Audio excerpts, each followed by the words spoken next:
Sir Farhan அப்படின்னு ஒரு subscriber கேட்டிருக்காரு. சார் எனக்கு மார்ஃபாலஜி 2.5% தான் இருக்குது. இது ஓகேவா? ப்ரெக்னென்ட் ஆக முடியுமா? கண்டிப்பாக ப்ரெக்னென்ட் ஆகலாங்க. மார்ஃபாலஜி 4% இருந்தாலே போதும். ஆனால் நிறைய பேருக்கு இது குழப்பம். ஏன் 4%? முதல்ல வந்து 25%ன்னு இருந்தது. 1999 வந்த WHO மேனுவல், 2010 வந்த WHO மேனுவலில். 2010க்கு அப்புறம் வந்ததில் தான் அந்த 4%ன்றது வந்தது. அது வரைக்கும் 25% தான். இது ஏன்னா ஒரு புது ஃபில்டரை ஒன்று போட்டாங்க, க்ரூகர் ஸ்ட்ரிக்ட் க்ரைட்டீரியான்னு. நான் WHOட சேர்ந்து அந்த செமன் பற்றி ஒரு ஆய்வுகள் பண்ணியிருக்கோம். அதில் நான் PhD வாங்கியிருக்கேன். WHO க்ரைட்டீரியாவில் முக்கியமாக என்னென்னா, அவங்க சில புதிய அப்டேட் பண்ணிக்கிட்டே இருப்பாங்க. இப்போ புதுசாக ஒரு ஃபில்டரை கொண்டு வந்து போட்டாங்கன்னு, அதுக்கப்புறம் அந்த ஸ்ட்ரிக்ட் க்ரைட்டீரியானால், அந்த ஃபில்டர்னால் 2%, 4%, 0ன்னெல்லாம் வரும். உடனே பயந்துடுறாங்க எல்லோரும். 0 இருக்குது, அதனால் எனக்கு கருத்தரிக்கவே வாய்ப்பு இல்லைன்னு நம்புறவங்களாம் இருக்காங்க. அப்படிலாம் இல்லை. இது ஒரு ஃபில்டர்.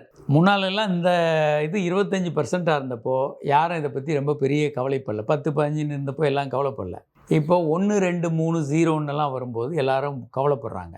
இது ஒரு ஸ்ட்ரிக்ட் க்ரைட்டீரியா, ஒரு ஃபில்டர், எக்ஸ்ட்ரா ஃபில்டர் போட்டதுனால அப்படி திடீர்னு 6 அடிக்கு மேலே இருக்கவங்களாம் மனுஷங்கள, இல்லை 4 அடி 5 அடிக்கு கீழே இருக்கவங்களாம் மனுஷங்களான்னு ஒரு ஃபில்டர் போட்டால் நம்மளில் நிறைய பேர் அந்த அந்த அந்த க்ரைட்டீரியாவுக்குள்ளேயே வரமாட்டாங்க. அந்த மாதிரி ஒரு ஃபில்டர் அது.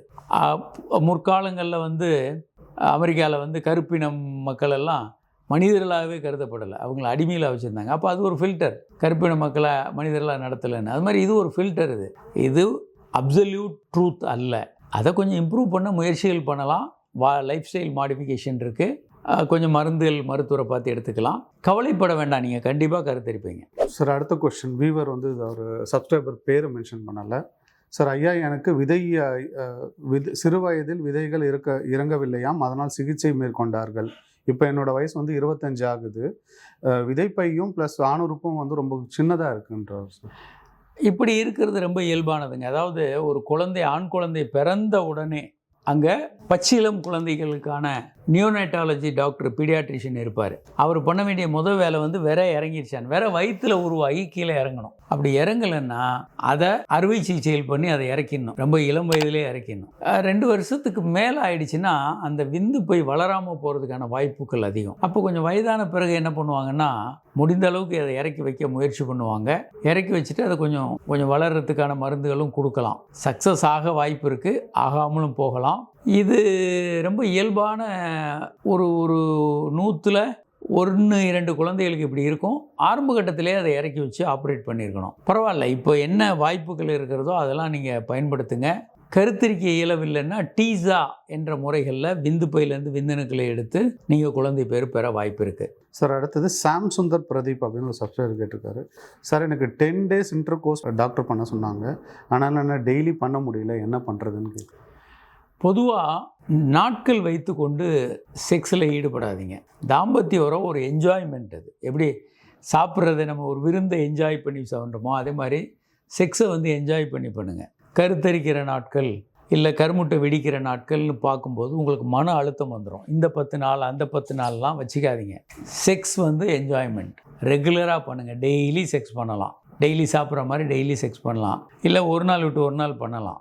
தேதி வச்சு பண்ணும்போது மன அழுத்தம் வந்துடும். உங்களுக்கு வந்து ப்ரெஷர் வந்துடும், மன அழுத்தம் வந்துடும். அதனால் விரைப்புத்தன்மை வராமல் போயிருக்கும். இதுக்கு என்ன பேர்னா, திஸ் இஸ் த நைட் சிண்ட்ரோம்னு பேர். இன்னைக்கு கருமுட்டை வெடிக்குது, இன்னைக்கு செக்ஸ் பண்ணுங்கன்னா விரைப்புத்தன்மை வராது. அப்போது நீங்கள் என்ன பண்ணணும், குழந்தை வேணும்னு நினைக்கிறவங்க வாரத்தில் 4 முறைக்கு மேலே எல்லா வாரமும் செக்ஸ் பண்ணிங்கன்னா கருத்தரிக்கிற வாய்ப்பு 83%. வாரத்தில் 1 முறை பண்ணிங்கன்னா 17%. அதனால் ரெகுலராக செக்ஸ் வச்சுக்கோங்க. உங்கள் 2 பேருக்கு எத்தனை முறை ஆர்வமாக இருக்கிறீங்களோ அத்தனை முறை வச்சுக்கோங்க. சார் சுதான்ற ஒரு மேடம் கேட்டிருக்காங்க. சார் IVF சிகிச்சையில் இருக்கும் போது செக்ஸில் ஈடுபடலாமான்னு கேட்குறாங்க. IVFல இருக்கும்போது நீங்கள் செக்ஸில் இருக்கலாம். கிட்டத்தட்ட IVF பண்ணுறதுக்கு சில நாட்களுக்கு முன்னால் அதை தவிர்ப்பது நல்லது. ஏன் அப்படின்னா, உங்கள் டாக்டர்கள் வந்து ஏதாவது கிருமி தொற்று வந்துடலாம் அப்படின்னு பயப்படலாம். உங்கள் டாக்டர்கள் வந்து இருக்கக்கூடாதுன்னா நீங்கள் இல்லாமல் இருங்க. பொதுவாக பொதுவாக ஒரு 2-3 நாள் எக்கு எடுக்கிறதுக்கு 2-3 நாள் வரைக்கும் நீங்கள் செக்ஸில் இருக்கலாம். எக்கு எடுத்த பிறகு எம்ப்ரியோ ட்ரான்ஸ்ஃபர் பண்ணுவாங்க. ஒரு 4-5 நாட்களில் எம்ப்ரியோ ட்ரான்ஸ்ஃபர் பண்ணுவாங்க. அதுக்கப்புறம் ஒரு ஓய்வு எடுக்க சொல்லுவாங்க. ஏன்னா ஒரு ஏற்கனவே 2-3 லட்சம் செலவு பண்ணிட்டீங்க, அதில் ஏதாவது தவறு வந்துடக்கூடாதுன்னு பத்திரமாக இன்ஜெக்ஷன்லாம் கொடுத்து பாதுகாத்து வச்சுருப்பாங்க. செக்ஸ் பண்ணுறதுனால எதுவும் கெட்டு போயிடாது. ஆனால் இப்போ ஒரு விலையான பொருளை கையில் வச்சுருக்கோம், தவற விட்டுருவோமோன்னு ஒரு பயம் இருக்கும் இல்லையா? அதனால டாக்டர்கள் வந்து எல்லாத்தையும் அவாய்ட் பண்ணுங்க அப்படின்னு சொல்லுவாங்க. அது ப்ரிஷியஸாக இருக்கிறதுனால அந்த மாதிரி ஒரு பாதுகாப்பு உணர்வில் அப்படி சொல்கிறாங்க. உங்கள் மருத்துவர்கள் என்ன சொல்கிறாங்களோ அதை கடைபிடிங்க.